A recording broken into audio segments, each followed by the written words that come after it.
could happen. Yeah, please. What's the top concession you want out of Canada? The top concession you want out of Canada? Concession? Yes. Friendship. But that's not a concession. No, we're going to be friends with Canada.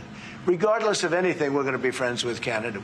Canada is a very special place to me. I know so many people that live in Canada. My parents had relatives that lived in Canada, my mother in particular.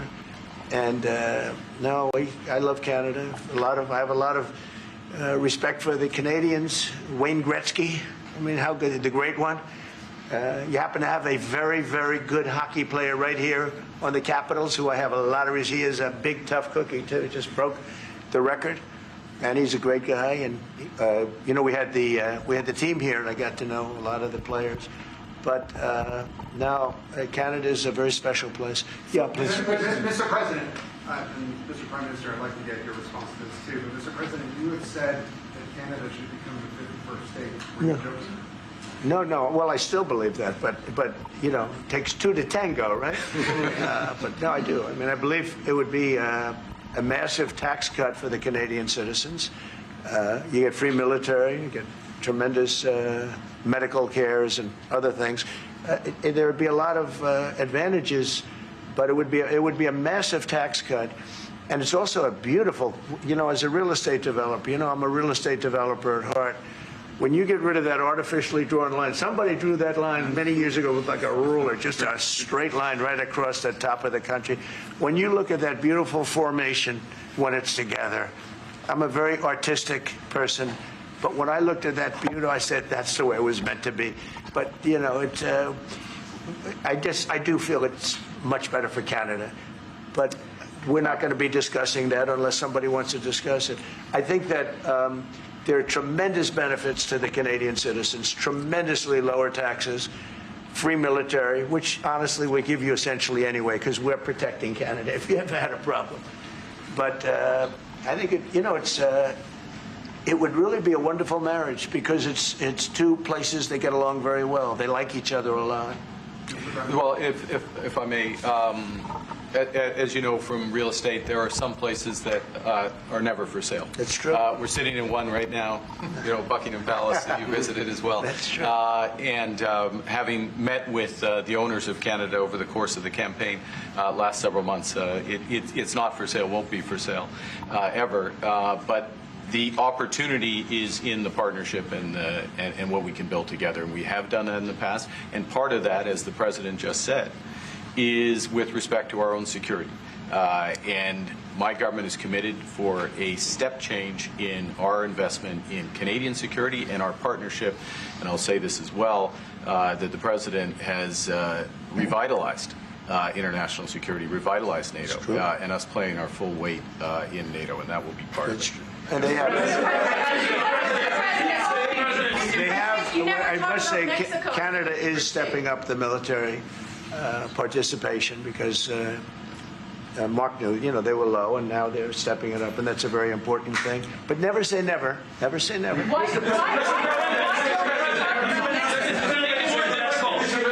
saying that what would it take to get the tariffs off of Canada? Well, we'll be talking about different things. Like, you know, we want to protect our automobile business, and so does Mark. But we want to make the automobiles, and we want to, you know, we have a tremendous abundance of energy, more than any country. We have, just in Alaska alone, ANWR has been reopened now. ANWR is probably the largest find anywhere in the world. They say it's larger than Saudi Arabia. I don't know, but it's a lot. But we have tremendous amounts of energy. Other countries don't. We're both lucky in that way. They have energy. We have energy. We have more than we can ever use and more than we could ever sell, actually. And you have the same thing. So we're two countries that are very lucky. If you look at China, they don't have that. You know, it's a big disadvantage. Other countries, most countries don't have. You know, most countries don't have that. So Canada and us, we have a lot of advantages over other places. When you consider what Mr. Carney just said, that Canada is not for sale, does this make the discussion a little more difficult to start on? No, not at all. No, not at all. No, time will tell. It's only time. But I say, never say never. I've had many, many things that were not doable, and they ended up being doable. And only doable in a very friendly way. But if it's to everybody's benefit, you know, Canada loves us and we love Canada. That's, I think, the number one thing that's important. But we'll see. I mean, over time, we'll see what happens. Mr. President, China. I was hoping you can clarify something. Earlier this morning on Capitol Hill, Secretary Bessent said that there had been no negotiations yet with China. You have said something different. They want to meet, and they're doing no business right now. And those ships are turning around in the Pacific Ocean. Big turn. Those are big ships. Those ships take about 10 miles to turn. And, you know, we lost $1 trillion to China on trade because of an incompetent president that we had who preceded me, grossly incompetent. You're finding it out more and more now. And by not trading, we're losing nothing. So we're saving $1 trillion. It's a lot. But they want to negotiate and they want to have a meeting, and we'll be meeting with them at the right time. But you haven't met with them yet. I have not met with them, of course. You would know if I met. I'd tell you they want to meet. But, you know, we are right now. Look, they're suffering greatly. Their economy is suffering greatly because they're not doing trade with the U.S. And they made most of their money off the U.S. Don't kid yourself. They don't make the money off other countries like this. And they were making. We had a trade imbalance. We had a deficit, or they had a surplus. Another way of saying it, of more than $1 trillion. Think of it, more than $1 trillion. And because of 145%, that's the only reason, but because of they have now 145% tariff, there's no trading. You can't trade with 145%. We are, therefore, making, in a certain way, I guess, $1.1 trillion. In other words, we're not losing $1.1 trillion. Our deficit is much better. When I started, I say we were losing billions of dollars a day on trade. That's rapidly turning around. We looked at numbers this morning. So we were losing, the United States during Biden was losing more than, I won't even give you numbers because they're so embarrassing, but billions of dollars a day on trade. Those numbers are rapidly turning between the tariffs. Don't forget, we're now getting 25% on cars, 25% on aluminum, 25% on steel, and maybe more importantly, massive numbers of companies are moving into the United States. Honda, we have tremendous, the car companies are moving in at levels we've never seen before. The biggest investment ever made in the United States is being made right now. Trillions of dollars. I would say we could be at $9 trillion. You could go back to other presidents. They haven't had $1 trillion for their entire term. Look at Biden. He had bad numbers. People were leaving. They weren't coming in. They were leaving with Biden, and he didn't know the difference. The only thing he knew is people coming in. You know who they were? Illegal immigrants, okay, from prisons, from mental institutions, from all sorts of places that weren't good, from gangs, from Venezuela. They were coming in and they were criminals and murderers, 11,888 people that murdered, and at least half of them murdered more than one person. This is what Biden led into our country. I'm bringing in big companies. We have Apple is investing $500 billion. We have Jensen, as you know, is going to be 500 biggest chip maker, or chip thinker, I call him. He's really a thinker more than a maker. But we also have the maker, Mr. Wei. I get to know them all in the last, it was a cram course, but they're all moving into America because of the tariffs. And I don't think people have appreciated it. Some people do, some of the smart people do. So we have more money coming in. It's really an amazing thing. We have more money being invested in the United States now than at any time ever before in our history, and it's not even close. And I think the real number could be 9 or 10 trillion. We don't know everybody that's doing it. We have many. I just heard about a plant that's being built right now, a very, very top-of-the-line company, and they didn't come to the White House. They're just doing it because they're making it, because if they build here, there are no tariffs. And this is the big market. This is the market. That sets us apart from it. This is the market where everyone wants to be. Now, if I didn't come here and do this, all of a sudden we wouldn't be the market where everyone wants to be. So we're able to do it in time. But we're going to have a great announcement, and I'm not necessarily saying it's on trade. Going to the beginning, we're going to have a great announcement over the next few days, an announcement that will be so incredible, so positive. And I'm not saying, I don't want you to think it's necessarily on trade.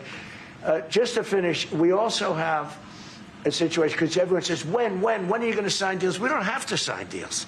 We could sign 25 deals right now, Howard, if we wanted. We don't have to sign deals. They have to sign deals with us. They want a piece of our market. We don't want a piece of their market. We don't care about their market. They want a piece of our market. So we can just sit down, and I'll do this at some point over the next 2 weeks, and I'll sit with Howard and Scott and with our great vice president, who has done a really good job. We have some good news to report on a lot of fronts, but JD will be there and Marco, and we're going to sit down and we're going to put very fair numbers down, and we're going to say, here's what this country, what we want, and congratulations, we have a deal. And they'll either say, great, and they'll start shopping, or they'll say, not good, we're not going to do it. I said, that's okay, you don't have to shop. Now, we may think, well, they have a right, you know, that maybe we were a little bit wrong, so we'll adjust it. And then you people will say, oh, it's so chaotic. No, we're flexible. But we'll sit down, and we'll, at some point, in some cases, we'll sign some deals. It's much less important than what I'm talking about. For the most part, we're just going to put down a number and say, this is what you're going to pay to shop. And it's going to be a very fair number. It'll be a low number. We're not looking to hurt countries. We want to help countries. We want to be friendly with countries. But you keep writing about deals. When are we going to sign? When? It's very simple. We're going to say, in some cases, we want you to open up your country. In some cases, we want you to drop your tariffs. I mean, India, as an example, is one of the highest tariffs in the world. We're not going to put up with that. And they've agreed already to drop it. They'll drop it to nothing. They've already agreed. They would have never done that for anybody else but me. So we're going to put down some numbers, and we're going to say our country is open for business. And they're going to come in, and they're going to pay for the privilege of being able to shop in the United States of America. It's very simple. It's very simple. So I wish they'd keep, stop asking, how many deals are you signing this week? Because one day we'll come and we'll give you 100 deals. And they don't have to sign. All they have to do is say, oh, we'll start sending our ships right now to pick up whatever we want or to bring whatever we want. It's very, very simple. And I think my people haven't made it clear. We will sign some deals. But much bigger than that is we're going to put down the price that people are going to have to pay to shop in the United States. Think of us as a super luxury store, a store that has the goods. You're going to come and you're going to pay a price, and we're going to give you a very good price. We're going to make very good deals, and in some cases we'll adjust. But that's where it is. And we've been ripped off by everybody for 50 years, and we're just not going to do that anymore. We can't do that. And we can't let any country do that to us. We're just not going to do it anymore. On the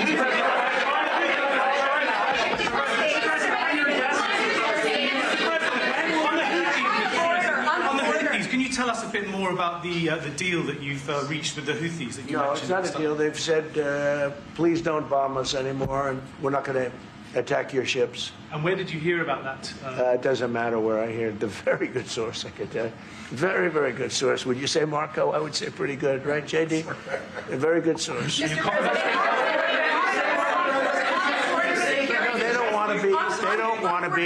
don't want to be bombed anymore, you know.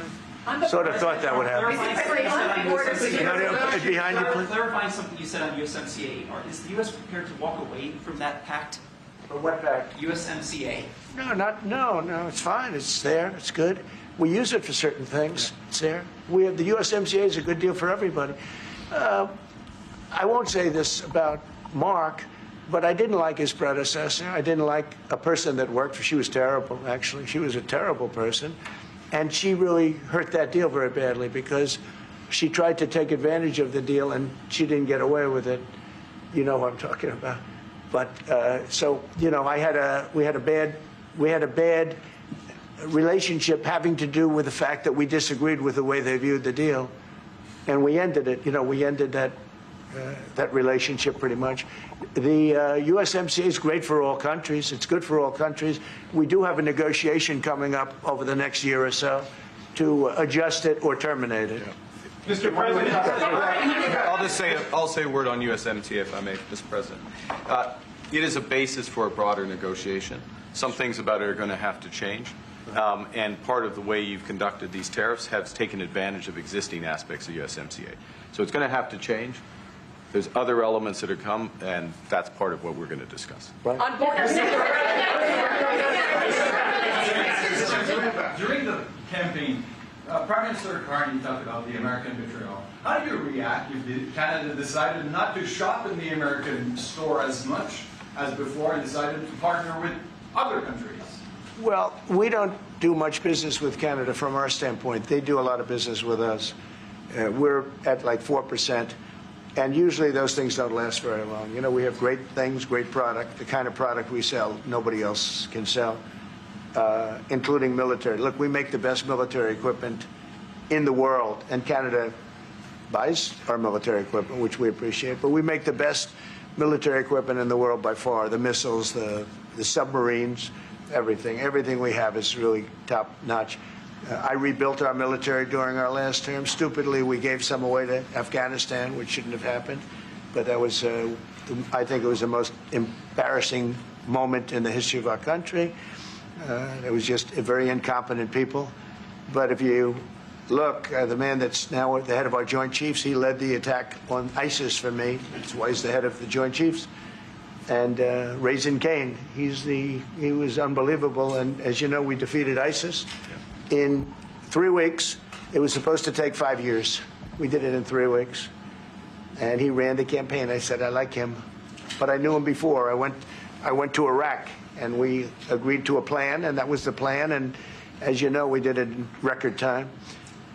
So we have, you know, we have the best equipment in the world. We have the best, a lot of things. And but Canada, it does a lot more business with us than we do with Canada. Yeah. Mr. President, your investments, Mr. President. When do you think the investments that you've announced, the trillions, will finally hit the economic data this year? When you're saying about the tariffs? No, about the investments that you've announced. You've announced. Oh, it's hitting right now. Look, they're already starting AI plants. These are not people that look for financing. That's a good thing. You know, in real estate, you get a site, then you have to look for financing, you have to get your zoning, you know, 5 years later you start building, you get a bank, then the bank's no good. These people have massive amounts of cash. The CHIPS Act was a ridiculous thing because that doesn't get them to build. All we did is hand very wealthy companies money. The CHIPS Act that was done by Biden.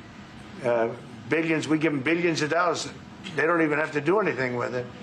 And then if you weren't, if you didn't have, and I don't want to be a wise guy, but if you didn't go with the DEI, if you didn't go with all of the different things, woke, if you weren't woke, you couldn't even use the money. You had to have a certain percentage of this and that and that and that. It's impossible to have. The companies actually complained to me. They say they gave me all this money, but nobody can get these people to do anything. I mean, look, President Obama, and if he wanted help, I'd give him help because I'm a really good builder and I build on time, on budget. He's building his library in Chicago. It's a disaster. And he said something to the effect, I only want DEI, I only want woke. He wants woke people to build it. Well, he got woke people, and they have massive cost overruns. The job is stopped. I don't know. It's a disaster. And I don't like that happening because I think it's bad for the presidency that a thing like that should happen. He's got a library that's a disaster. And he wanted to be very politically correct, and he didn't use good, hard, tough, mean construction workers that I love, Marco. I love those construction workers. But he didn't want construction workers. He wanted people that, like, never did it before, and he's got a disaster in his hands. Like millions of dollars, really many millions of dollars over budget. And I would love to help him with it, or somebody else. I could recommend professionals. But it was not built in a professional manner. By the way, nor was in California a little train going from San Francisco to Los Angeles that's being run by Gavin Newsom, the governor of California. Did you ever hear of Gavin Newsom? He has got, that train is the worst cost overrun I've ever seen. It's like totally out of control. So then they said, all right, we won't go into San Francisco. We'll stop 25 miles short. And we won't go into Los Angeles. We'll stop 25 miles short. It's hundreds of billions of dollars for this stupid project that should have never been built. And then they realized that it would have been a lot less costly if we just gave limousine service back and forth and gave it free. They would have saved hundreds of billions of dollars. They have airplanes that go there for one 1/100th the cost. And they have cars. They have a thing called the highway that goes back and forth. It's not fully utilized. And they got involved with this project. And Gavin, you know, I always liked Gavin. I had a good relationship with him. I just got him a lot of water. You know, I sent in people to open up that water because he refused to do it. And we just got him a lot of water. If they would have had that water, and if they would have done what I said to do, they wouldn't have had the fires in Los Angeles. Those fires would have been put out very quickly. But if you think about it, and you got to take a look at this, it's the worst cost overrun I've ever seen. I've watched a lot of stupid people build a lot of stupid things, but that's the worst cost overrun I've ever seen, what's happening between San Francisco and Los Angeles. And you ought to ask about that, because this government is not going to pay. I told our very great new Secretary of Transportation, he's doing a good job, Sean Duffy, I said, we're not going to pay for that thing. They are just, it's out of control. This is something that you don't have things like this. It's not even conceivable. Like 30 times over budget, 30 times. It's the craziest thing and now it's hundreds of, it was supposed to be a simple train. And I think the media should take a look at it.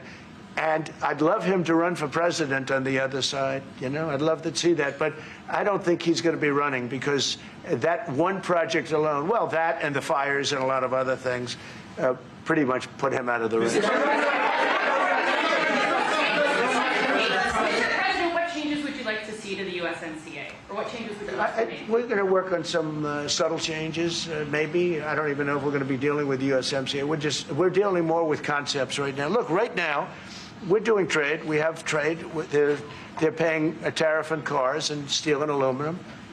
And I think we have a baseline of 10% or something like that for the tariffs. But we're getting along very well. Right now, going no further, but we have an agreement. We did something with even parts. You want to discuss that, Howard, with respect to Canada, which helps Canada out? Sure. So we've made an arrangement with the car companies that 15% of their USMCA parts are included, and then 15% of foreign parts from the manufactured suggested retail price are not tariffed, to help domestic manufacturing really thrive. So it gave them a chance to be able to build their car parts factories if they're going to. A lot of these companies already have factories, and what they have to do is just fill them out.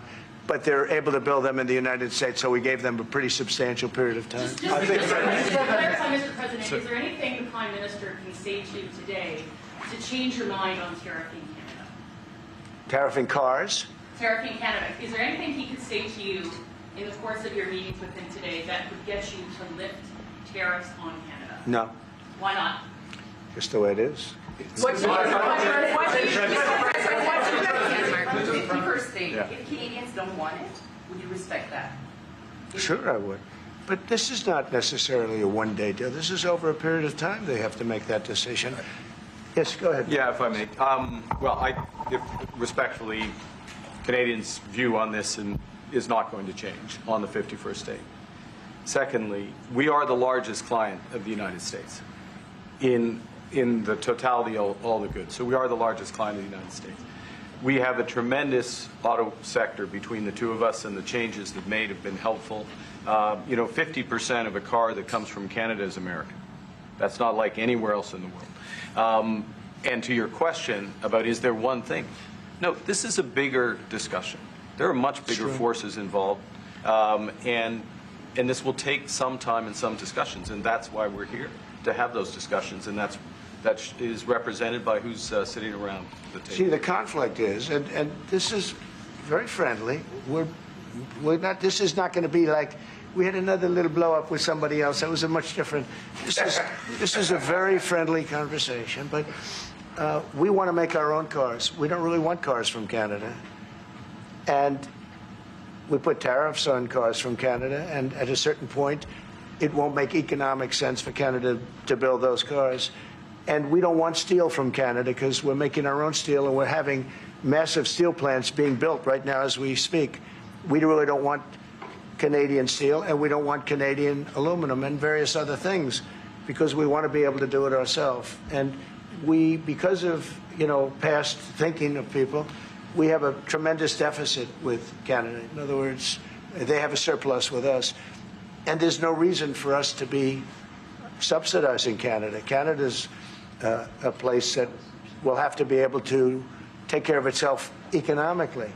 I assume they can. I will tell you that Trudeau, when I spoke to him, I used to call him Governor Trudeau. I think that probably didn't help his election. But when I spoke to him, I said, so why are we taking your cars? Why are we taking we want to make them ourselves. I mean, I said, and if the price of your cars went up, or if we put a tariff on your cars of 25%, what would that mean to you? He said, that would mean the end of Canada. He actually said that to me. And I said, that's a strange answer, but I understand his answer. But no, I mean, it's hard to justify subsidizing Canada to the tune of maybe $200 billion a year. We protect Canada militarily, and we always will. We're not going to, that's not a money thing. But we always will. But, it's not fair. But why are we subsidizing Canada $200 billion a year, or whatever the number might be? It's a very substantial number.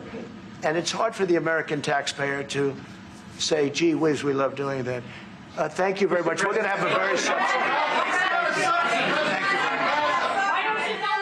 much. All right, there you go. That was a very entertaining and very interesting exchange there between President Trump and, of course, the new Prime Minister of Canada, Mark Carney. As you know, we've been talking about this all morning, Joe. The Prime Minister, when he won that election, man, he had some hot things to say about the United States. And President Trump, we just watched him set the marker for what that conversation is going to continue and evolve into today. We talked about trade. He talked about USMCA. He talked about tariffs. He talked about so many things that people are wondering what is going to happen between the U.S. and Canada. He talked about fentanyl. He talked about Canada's economic standing, basically setting the stage for both Canada and for the United States, for all of us to be watching to see what's going to happen. And even before that, what we just heard, he sort of repeated what he said on social media before they met. We don't need their cars. We don't need their energy. We don't need their lumber. We don't need anything they have. But the back and forth between the 51st state comment, that was entertaining. He says it takes two to tango. That's right. Trump said that. Then Carney said it's not for sale. And then Trump said never say never. So we'll have more on this tonight on the evening news, News on Merit. But right now we're going to take it to Dr. Phil in progress. In this episode, time is running out for a prison-bound dad. Did his wife, though, blackmail him? Oh, boy. Yeah, we'll have that next. Hey, thanks for hanging out with us this morning. Have a great day. Be safe. Today. Pick up your phone and call the number at the bottom of your screen right now for a special offer. Buy one, get two free. 2 bottles of Omega XL plus Vitamin XL D3, a value of more than $100. But call today and you pay only $39.95. That's a savings of more than 60%. Plus, it's backed by our 60-day money-back guarantee. Try it. You got nothing to lose. Call or go online right now to get this special offer. 2 bottles of Omega XL plus Vitamin XL D3 for only $39.95. Call now.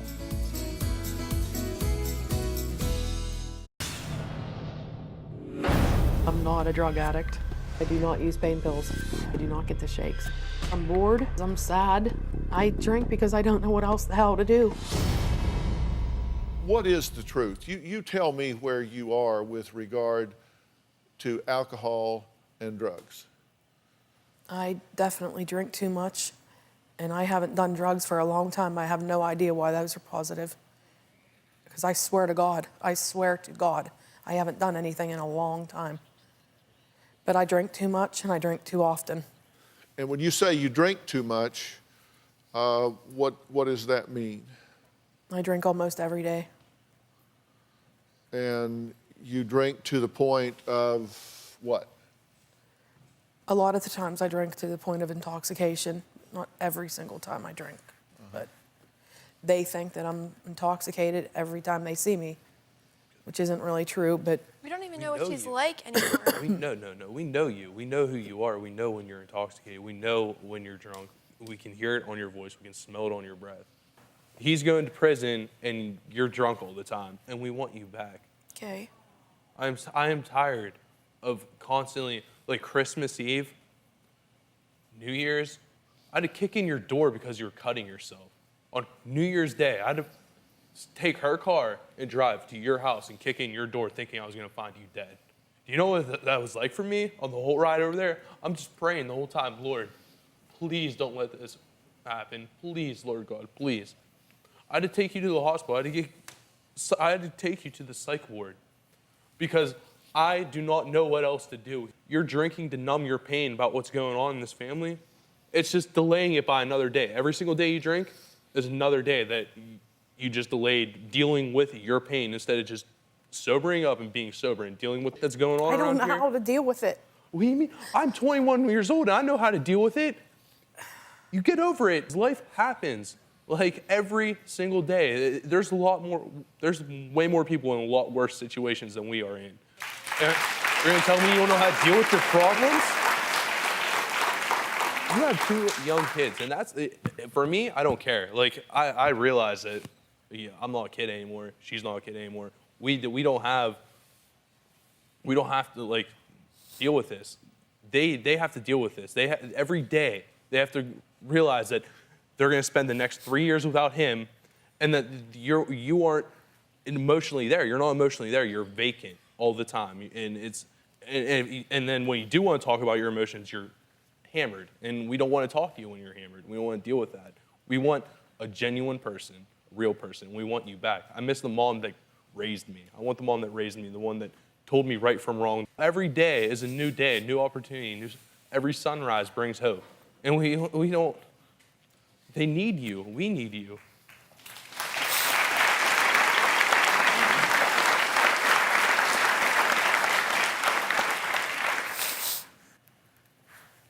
You hear what he's saying to you? PJ and Sarah.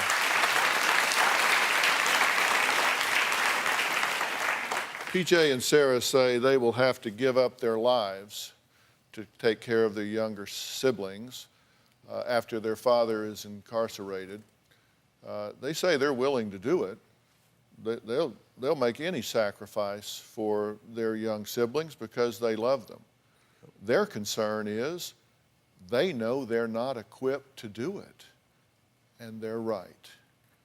You need to find out what I think about their plans and what my plan is when we come back.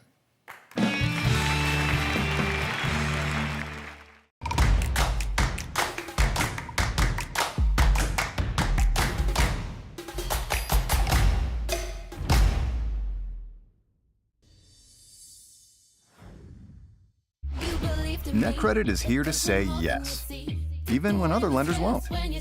Apply online in minutes and get funds deposited the next business day or sooner. NetCredit. Credit to the people. Sometimes it's hard to see past the looming repair and replacement costs all around your house. Finally, you can stop seeing money and start saving money with First American Home Warranty. First American covers the systems and appliances you depend on every day. Air conditioning, refrigerator, washer and dryer, electrical, plumbing, even your garage door opener, and more. We've had our hot water tank replaced, washer fixed, with our upstairs and downstairs AC units fixed or replaced. If there's one guarantee in homeownership, it's that things are going to break down. That's why I tell all my customers, get First American before your next repair. There's always something that's going to break. When an appliance or system breaks down, First American sends a trusted contractor to fix it. And if they can't repair the covered item, we'll make sure they replace it. When you put in a request for service, it's like that. We had a contractor out within 24 hours because he said, I didn't want you guys to go another day without heat. As a contractor, they're so easy to deal with. They truly want me to do right by their members. Members pay low monthly rates with unlimited claims and 24/7 customer service. And filing a claim does not increase your rate. We've saved thousands of dollars with First American that we've been able to reinvest into our home. I looked at more than one, and this was the best. First American has been a trusted name for decades and is highly rated by customers on major review sites. They follow through on what they say they're going to do. That's everything. But with all the repairs that have come through First American, the plan has been paid for many times over. And now you can lock in your low monthly rate. All plans include a no questions asked money back guarantee and flexible payment options so you can never pay for covered repairs again. Call 1-888-897-2628. That's 1-888-897-2628 to get your free no obligation quote. So call now. Tired of your kids on screens? Bored all day? Get their hands busy. It's time to play. Introducing Magic Elf Water Toy. Oh, what fun! Mix it, mold it, the magic's begun. Pour in the gel, give it a twirl. Watch as magic brings new friends to your world. Dragons, mermaids, unicorns too. Oh my! Create them all. Let imaginations fly. No more screens. Create and play. Let the magic grow every day. Order now at BuyElfToy.com. Don't delay. That's BuyElfToy.com. Order today.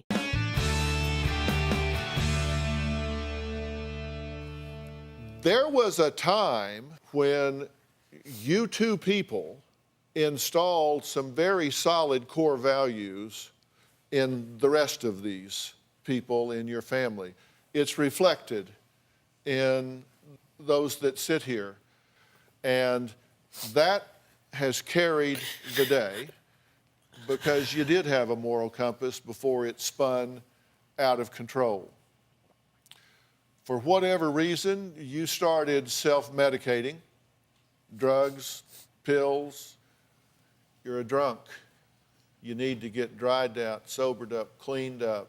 You need to get yourself under control, and the clock is ticking. You need to do it right now. It needs to be your top priority. You need to not have one other thing distracting you from it. You have got to stop your life and get yourself cleaned up before he goes away, or your family is going to disintegrate and it will not come back together.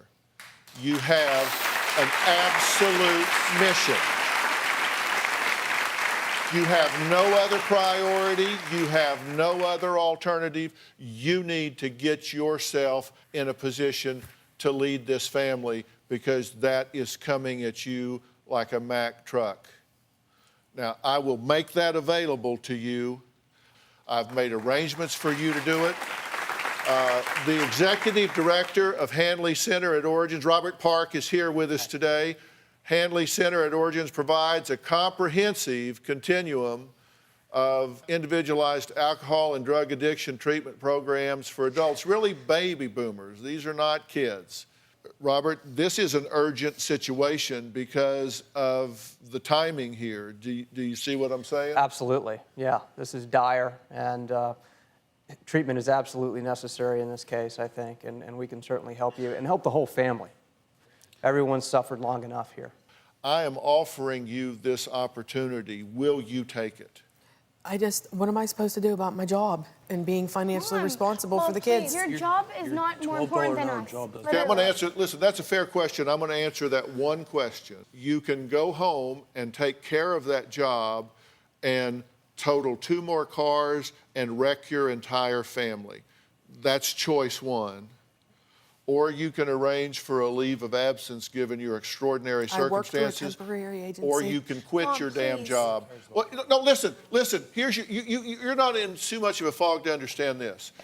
You can either go home and keep your job and continue down a path of destruction, or you can go clean up your life and give your family a chance and then look for another job. Those, to me, are the two choices, but you're going to make them, not me, and you're going to own it, not me. Weekdays at 8 a.m. Eastern. Get your day going with Steve. Everybody in a good mood today? He rules. Steve Harvey for president. And nobody throws it down like Steve. That's how you do it, baby. Make me the best talk show in the world, which I am. When you're having this much fun, it's Harvey working. Oh, you just went straight up there, didn't you? Steve, weekdays at 8 a.m. Eastern, 7 Central on Dr. Phil's Merit TV. 1 in 3 U.S. consumers have been a victim of identity theft, even when they did all the right things to protect their personal information. I did everything right, but an institution that had my data didn't, and now my identity's been stolen. Banks, hospitals, employers, and other institutions all have your personal information too, and when they're exposed, careful monitoring of your accounts and credit won't be enough. I change my passwords all the time.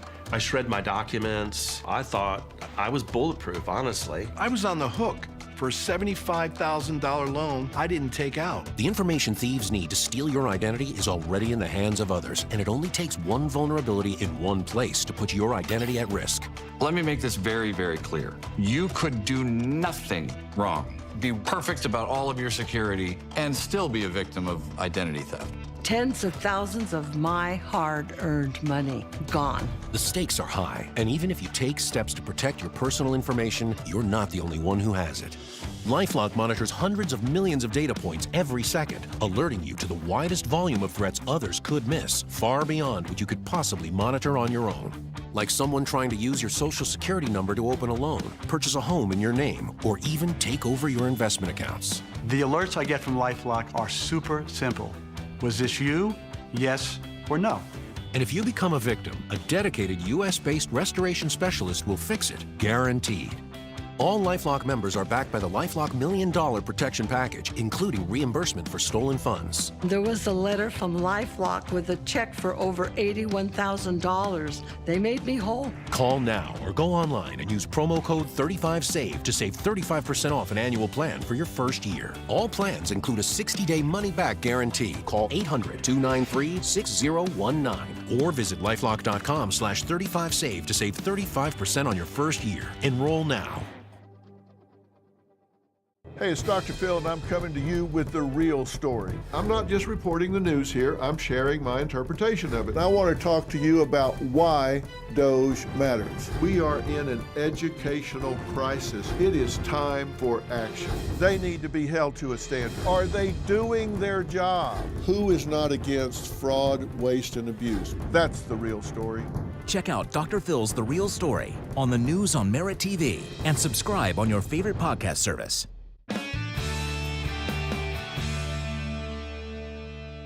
So you can go home and keep drinking and keep your job until you destroy something really worth something.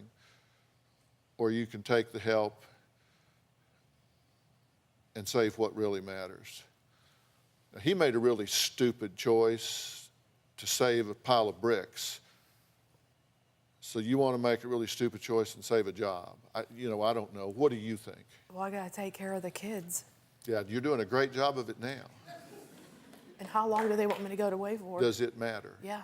Okay. It does not matter. There are millions of jobs out there. You just got one making a few bucks an hour. If you sober up and you become the person you used to be, there isn't a job out there that you're not going to be able to get. Seriously, you're a smart person. Okay, well, best of luck to you, and I made you the offer. And Please say yes. I didn't say no. I understand. You all heard me make her the concerted offer, so at this point, you know you came here to get her some help, and you got it, and that should give you permission to know where you are. I want to thank all of my guests today. A special thanks to Executive Director of Henley Center at Origins, Robert Park. These programs are designed to provide patients and families with treatment solutions, but they got to be there to get them, and you all may just be turning around and going home by yourselves, and if that's the deal, that's the deal. Log on to drphil.com and share your thoughts on our message boards. You can also find me on Facebook and Twitter using hashtag Dr. Phil and hashtag needing to step up. Okay? Okay. Any final comment from you? Thank you for your time. Okay. Anything else? Thank you so much. Anything else? I'll go. Okay.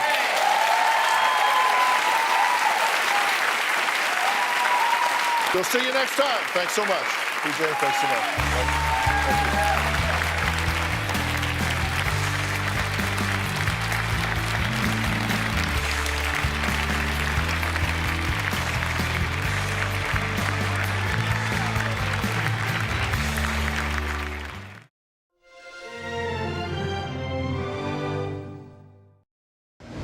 Today on Dr. Phil. Winning the lottery changed our lives for the worst. You thought we won the lottery, and you're saying he saw it as he won the lottery. I think that's why she's with me. She has money signs in her eyes. You make me sound like this evil person that's like, give me your money. Are you kidding me? I have such hate for him. I do not like her treated like you treat her. I'm married to Jody, not to you. They say money can't buy happiness. Do you think this marriage is over? You won't believe You violated her makeup and lip gloss. how nasty this gets. I went to put it on and I'm like, oh my God.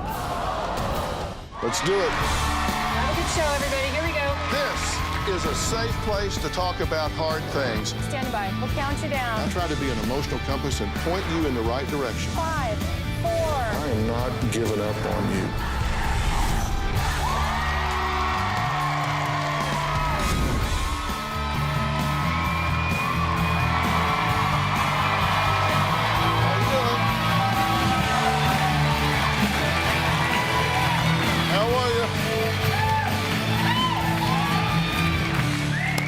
Wow, it is a dream that everybody talks about, winning the lottery, right? You've all thought about this. Well, statistics show you actually have a better chance of getting struck by lightning, being crushed by a vending machine, or hitting a hole-in-one on 2 consecutive par 3 holes. Why? Because the chances of anyone actually winning a jackpot in a lottery like the Powerball are 1 in 177,223,510. Now, these slim odds haven't stopped people from taking their chances. Did you know that over $65 billion are spent on the lottery in America yearly? This surpasses the national debt in countries like Ecuador, with a national debt of $19.9 billion, and Lithuania, which has a national debt of $29.55 billion.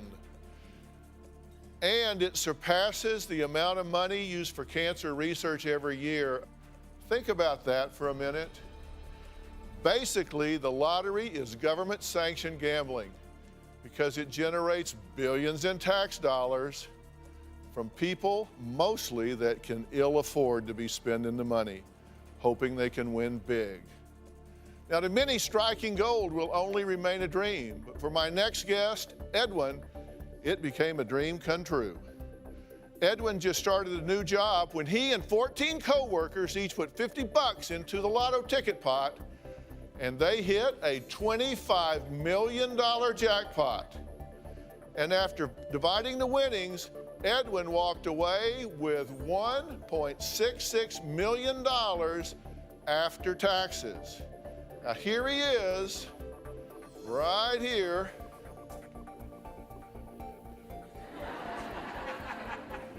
With his co-workers. But his wife, Jody, says ever since Edwin won the lottery, he's acted like it was his win and his money.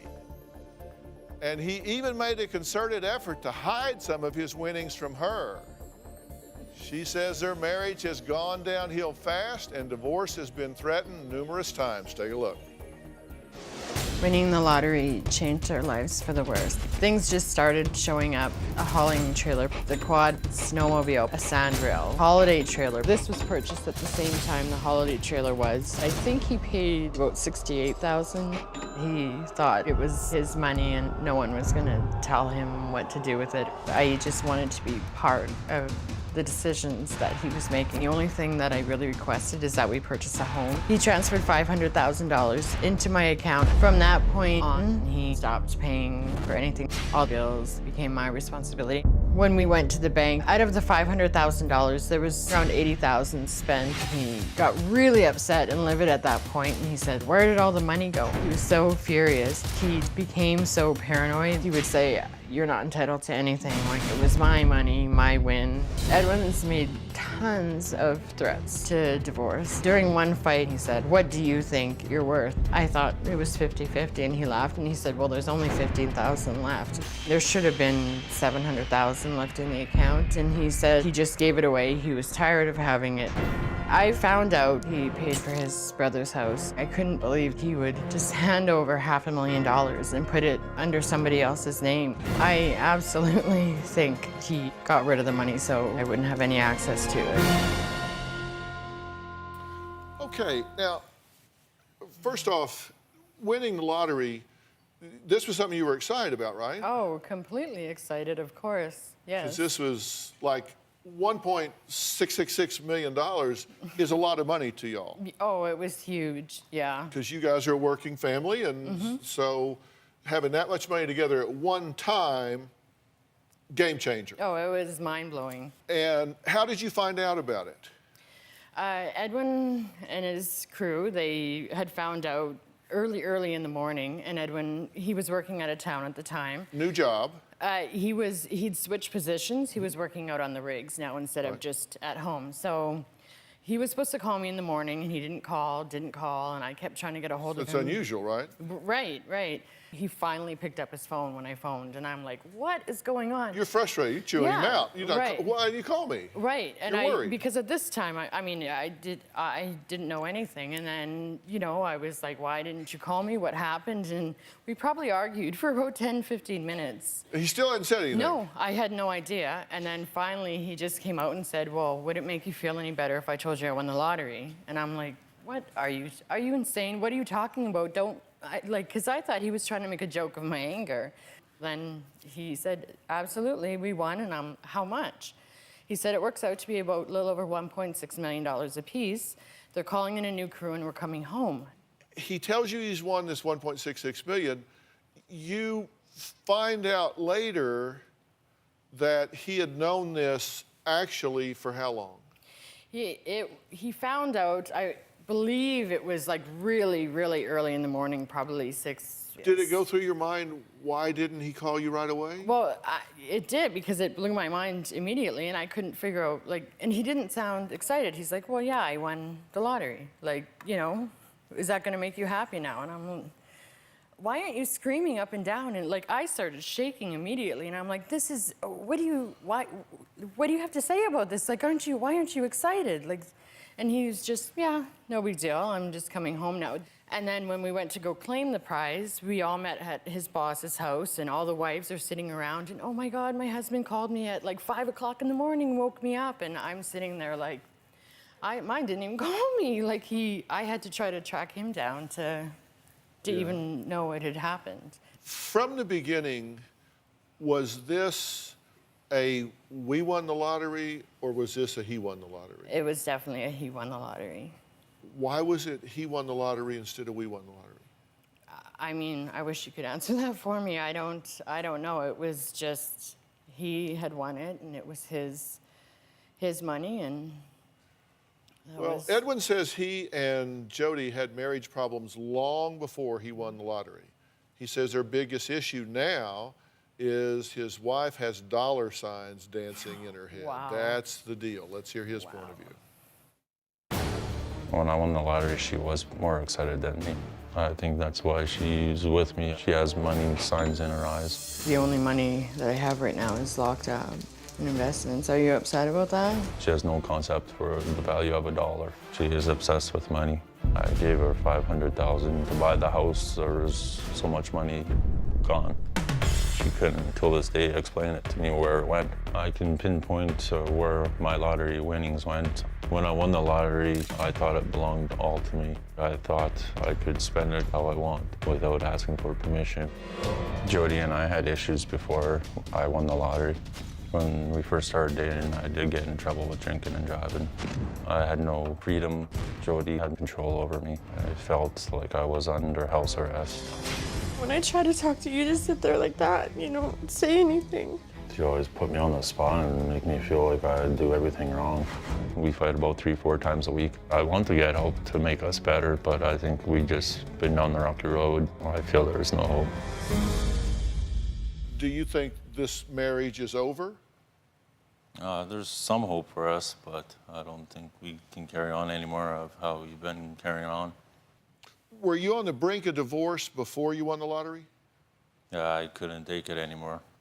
Yeah. Were you aware that he was that unhappy before?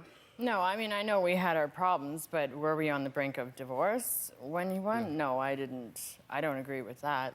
Then we won the lottery, and you're saying he saw it as, no, he won the lottery, and she wanted to get her hooks into it. That is insulting to me. It really is. What did I ask you for? That we could have a home. That's what else did I ask you for? Some money for security. A home for security, because we were living in rental places that weren't the best. That's what I wanted. Too. I gave you a bunch of money. What do you mean you gave me a bunch of money? You gave me money. You wanted to go to school, you wanted to have money for security, and I gave it to you. I do appreciate what you do, but you make me sound like this, you know, evil person that's like, give me your money, give me your... Are you kidding me? It's insulting to me. Did you feel like that you did win the lottery? That it was you, not the two of you? Yes, at the time when I won it, yes. Well, so where did all the lottery money go? What Jody accuses Edwin of buying and what his priorities were when we come back. We'll talk about all that next.